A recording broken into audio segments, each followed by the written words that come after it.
Bulalo, mainit na mainit to. I-try nyo itong luto ni Auntie. Pumapalya pa. Wow, daming foods. Tignan nyo. Ayan, bulalo. Pinagsawaan ni Ate Ching na pata. Ang daming itlog. Wow. Dito lang yan. Ano tawag dito? Wagyu! Wagyu! Yum, yum. Ang Coke Icy Side Chick. So, ayan ang kanyang steak, as usual.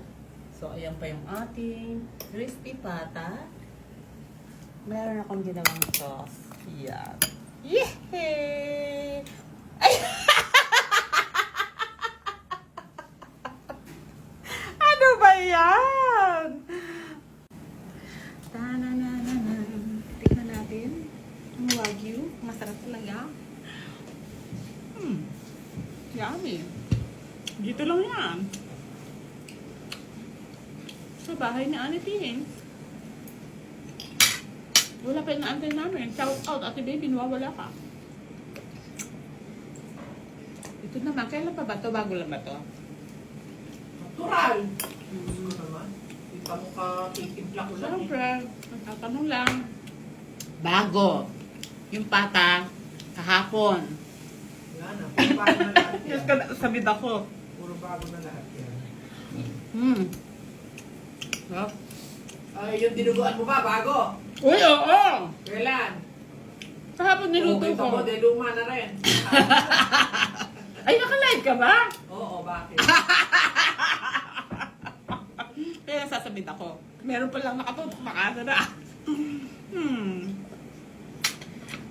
Ako, yung paborito ni Ate Baby, ang sarap naman niya.